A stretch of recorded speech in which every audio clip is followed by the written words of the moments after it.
Welcome everyone to week 13 of Phony Baloney and Friends. Pivotal and crucial week. Happy Thanksgiving also to everyone. Hopefully you spend some time on this day to watch me in all my glory. But in any case, there's two facts for this week. One fact, total points for will come into play in both sides of the division. And second fact, a team in the blue division will have a better record than one of the teams, a team in the blue division that gets eliminated will have a better record than one of the teams in the white division that does make it. So now on to the crapshups of this week, which is Lair versus Patrick, who are both 3-9. One of them will move to 3-10 and have the worst record. Potentially tie with Matt Starr, who's playing Carrie Dunlap. They're going to be playing for the Sacco, potentially to see who sucks the most in Phony Baloney and Friends. Now on to playoff outlook.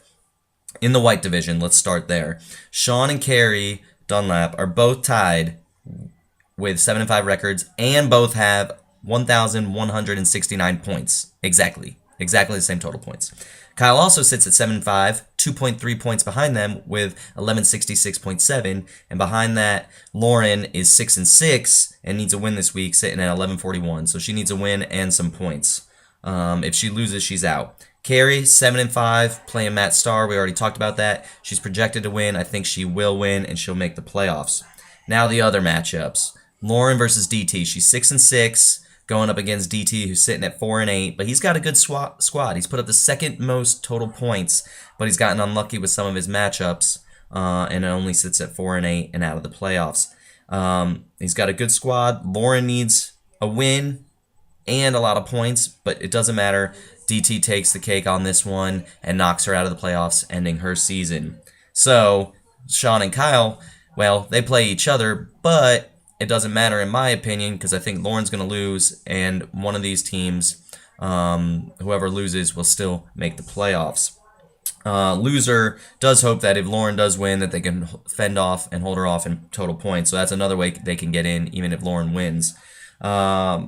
Lauren's projected for 123, Sean's projected for 120, and Kyle's projected for 113. So if those hold up, which they never do because ESPN doesn't know what they're talking about, Lauren would be eliminated even with a win.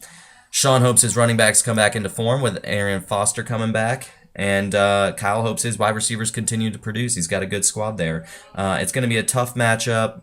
But I think that, again, both teams will end up in the playoffs regardless. But I have Sean winning this matchup, and I have him scoring more points than Carrie Dunlap. And they will have the same record, and I have him scoring more points than her this week and taking number 1 seed and that pivotal first-round bye in the white division. So, now on to the blue division. And you know what?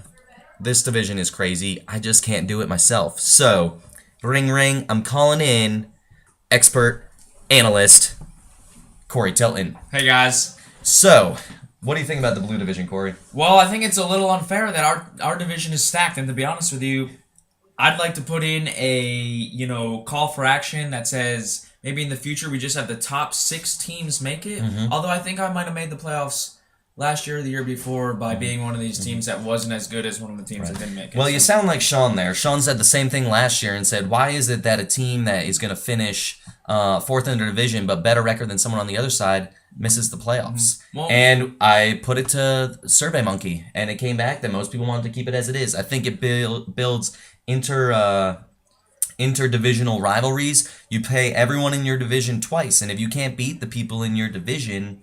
But it just seems to be that our division was better. Had better quality managers. It did. I mean, it did. Well, every year I look at the way things shape up from team. I mean, just yeah, Patty's a good manager. I mean, he won 2 years ago. I beat Patty twice this year. I know. So did everybody. Anyways, so the point of the story is that every year.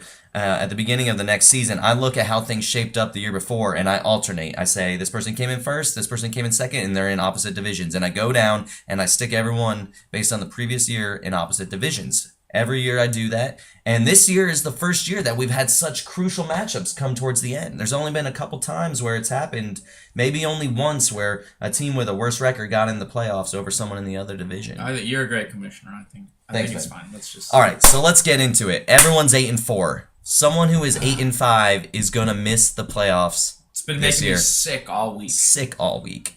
You're gonna have someone that's 7-6 make the playoffs in the other division. Oh. So this is how it stands. No one has clinched a playoff spot in either division yet, although Bradley is as close to clinching as possible. He's 100 points up on anyone. So even if he lost this week, he'd have to have the other loser of the matchup beat him by 100 also. It's not going to happen. Not going to happen. So Bradley's pretty much got a spot. Now if he wins, he's got the number 1 seed.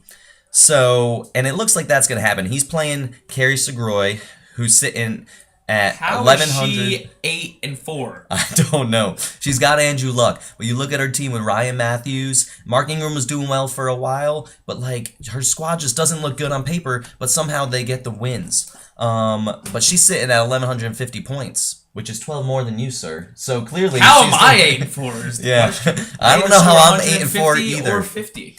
Yeah, so I'm sitting. Carrie's sitting at 1150.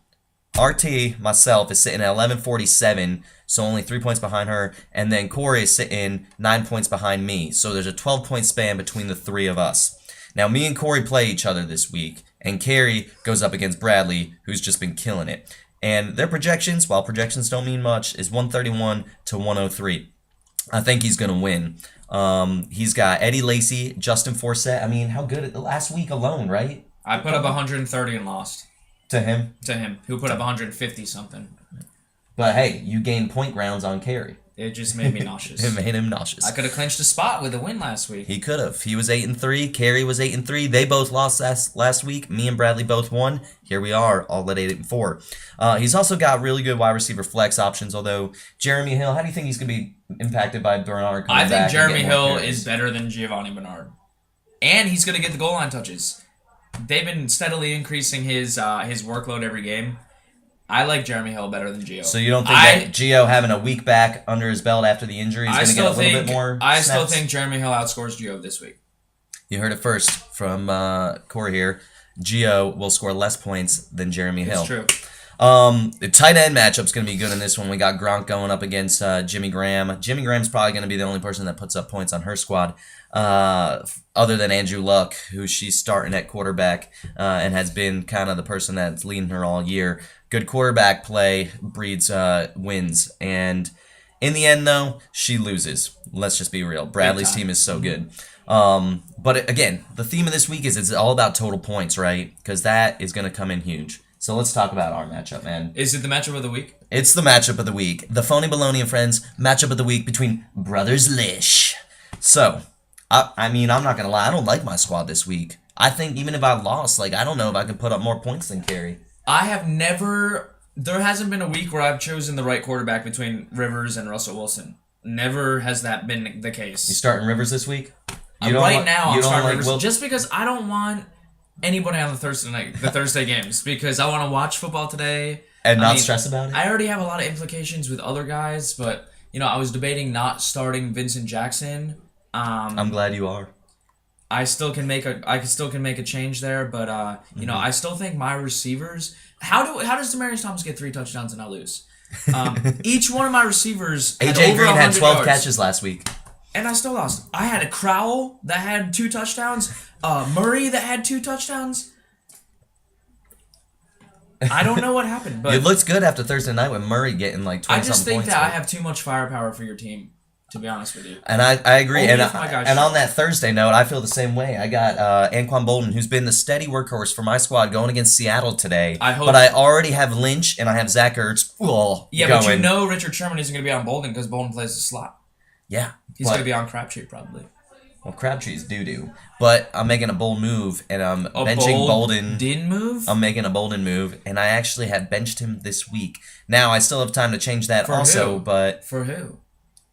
I don't even want to talk about it. That's fine. I got to go big or go home this week, all right? And I got to go... I think Bolden could get me 80 yards, but I need someone that's going to potentially go big because I need to make up point grounds. So who did you put in? I have Keenan Allen and Michael Floyd as my receivers. I've lost my Thanksgiving appetite after that. I think he's just trying to squeeze me into putting in Bolden, just like I like that he's got Jackson in right now. I like my quarterback matchup, Aaron Rodgers. I mean, he's been solid all year. If he doesn't do well, I'm not going to do well. That's a fact. I hope he doesn't throw for 6 touchdowns in the first half today against... I don't think they're playing today. They're not playing today? Good. No, they're not. So you'll have to wait till Sunday to feel that misery. But in any case, we're running out of time here. But I have CT winning this one, 110 to 105. I agree. He's got firepower. His running backs are kind of question marks. They're both potentially in time splits. Latavius Murray, or whatever his name Who is. is Crowell on a time split with? Terrence Johnny West, Manziel? Terrence West. Though Crowell did do well last week. I think they'll give him more. My tight Terrence ends West do also them. had a fumble last week. Yeah. Okay. What can I say? Yeah, so did Daniel Hammond, And but who that is didn't stop Murray Trent in a Richardson from timeshare still with losing Darren carries. McFadden and Maurice Jones-Drew. Come on, stop it. Stop it. In any case, I do have you winning. Thank So you. let's get back to that. And I have him winning 110 to 105. Hopefully I can squeak out enough points to get past Carey, but we'll see. So those are the matchups of this week. Happy Thanksgiving. To recap, I got Sean atop the white division with both Carey Dunlap saw and that Kyle coming? and Kyle winning second and third and facing each other the first week next week. And I actually also have in our division, I got Bradley winning, and I have me and CT in a rematch of Week 13 for the first round of the playoffs next week. So we'll see. This is Brothers Lish signing out. Enjoy your turkey day.